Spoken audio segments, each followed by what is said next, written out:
All right, everybody. I think some of you have been waiting for this one, and well, we finally got around to doing it. Carver's Customs pouch. Carver's Customs, y'all. Ooh, should I put that back? No, you know what it is. You've seen the thumbnail. You know what we got here. Woo! I got a couple shout outs to do on this one. We'll get the first one out of the way.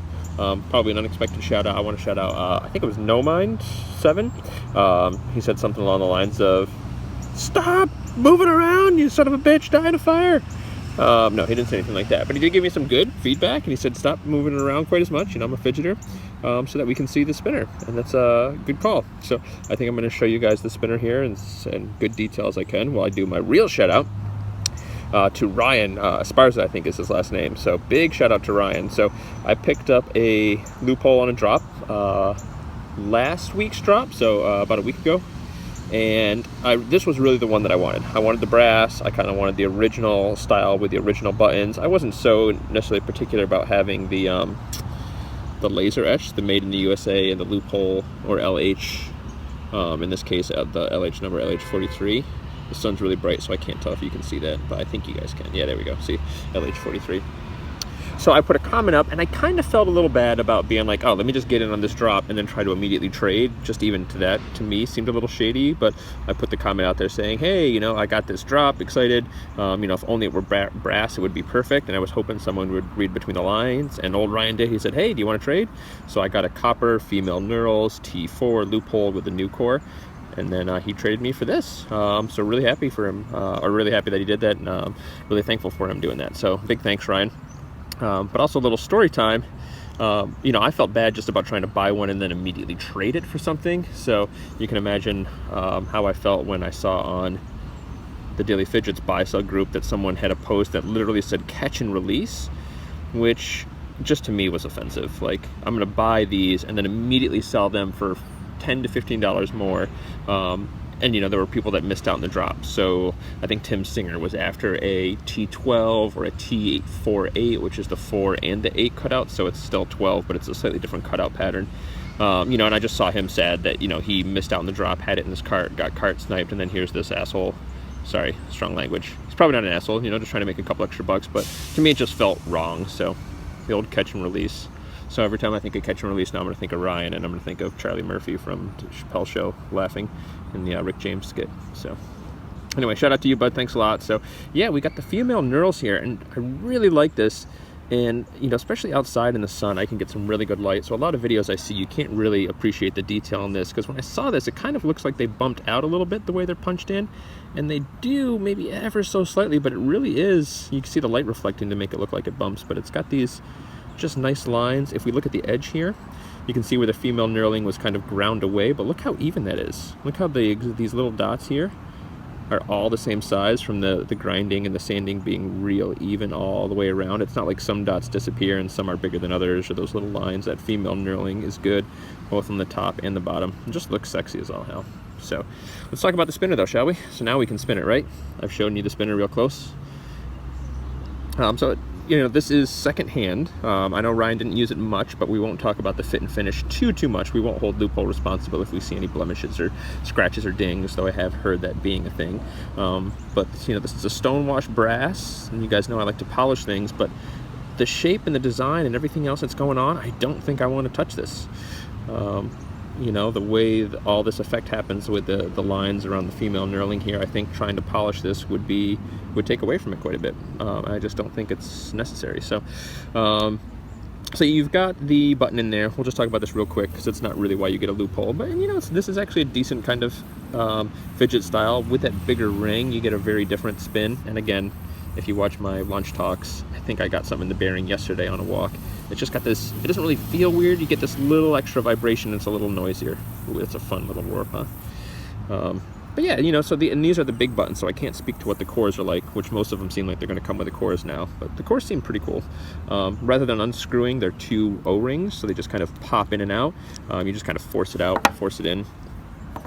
But these are, you know, pretty nice buttons. All things considered, they're heavier. They're actually heavier than the spinner. In the brass version, these are about 45 grams, where the spinner itself is about 40 grams. So there's a lot of weight right here that you lose taking that out. But this is what we really want to know. How does this feel? Ooh. So I'm probably not going to do a review on down the road. This is probably going to be somewhere much more like a review than a first look, because I've used this for a few days, and at first I was like, oh man, everybody loves this, and I'm gonna have to do a review and say, oop, for that reason right there, I'm gonna have to do a review and say, I don't really like this. So here's the thing, I have pretty skinny fingers. I thought for sure this was gonna fit over my finger here, and it almost does, but I don't want to force it. So I really kind of have to force it on there, otherwise it feels a little loose. So if I've got my hand down like this and I'm trying to spin, it doesn't feel secure. It feels like it's going to fall off my finger. And I kind of had found myself forcing myself to use it as opposed to really wanting to use it. So because of that, I can't really do other things and fidget with it, which I thought I would really be able to do. I'm like, I'm going to be able to have this on my finger and fidget and really like it. But not being able to get it over my finger, which I imagine a lot of people are probably not going to be able to, it doesn't really feel that secure. So it's hard to do this in this video, but as long as I've got my finger upright and gravity's on my side, we're good to go. It's got some really nice, fidgetability, but it just felt loose.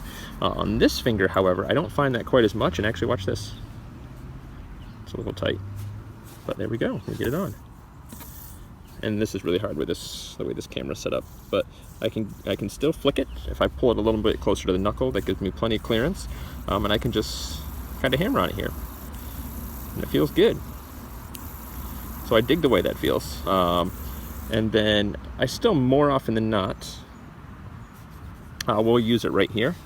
But on this finger, it just feels a little more secure because it can fit over the knuckle just a little bit, and I can still bend my finger, but it feels nice. I notice when it's up here, I can feel the hairs of my finger. I don't have like a lot of hair there, but I can feel them kind of rubbing against the bearing in some cases, which is kind of an interesting sensation. So just something to think about if you got really hairy knuckles and skinny fingers, that could be an issue. So people don't laugh. But this right here feels pretty good. So I'm actually doing this, I'm finding I'm reaching for this actually quite a bit at work. I'm reaching for this more than the other spinners I carry with me. So today, for example, I've got a brass stubby in the chakra, and I'm reaching for this more. In fact, by the end of the day, my finger feels weird when this isn't on it. Like I'm having it on my finger so much, I'm kind of like, it just feels naked, like when you're first getting used to, a wedding ring if you're married, or having other jewelry or watch or something, when you've been wearing it all day and you take it off, you kind of expect it to be there, and it feels weird when it's not. So definitely using this guy quite a bit. The fidgetability though is really off the chain with this. So I didn't even test spin times, and I'm not even gonna justify that. This isn't what this is about. Probably get somewhere in the minute to 2 minute range. But again, this isn't why you get this thing. If you spin this on your finger, there just isn't the same satisfaction doing a long table spin or long vertical spin with a long spinner. So it spins long enough and feels good to be good to go. But you can get the pulls. Now, I wasn't sure. I really felt like I wanted some knurls, because I'm like, I just couldn't imagine I would get like a really satisfying pull off the sides, but you do. So whether I grab it on the sides or I get a knurl, it still spins really well. And this thing is kind of hard to keep in frame the way I have to hold it, y'all. So apologize as we kind of slowly keep drifting out of frame. You see me bringing it back in. So there's a couple different things you can do. I've kind of liked this double spin where my index finger goes, my middle finger goes down and flicks up, and at the same time my thumb is up and goes down. Kind of feels satisfying, as does just spinning it with a thumb, just spinning it down. Something else you can do, and this is a real subtle thing, is you can just try to keep your index finger in one position and move your ring finger down, middle finger down. Sorry, y'all, keep messing up my fingers. The other is to try and keep the middle finger straight and lift your index finger up. Now I find I'm definitely much more leaning towards flicking with my middle finger kicking down than my index finger coming up, but you can kind of do both.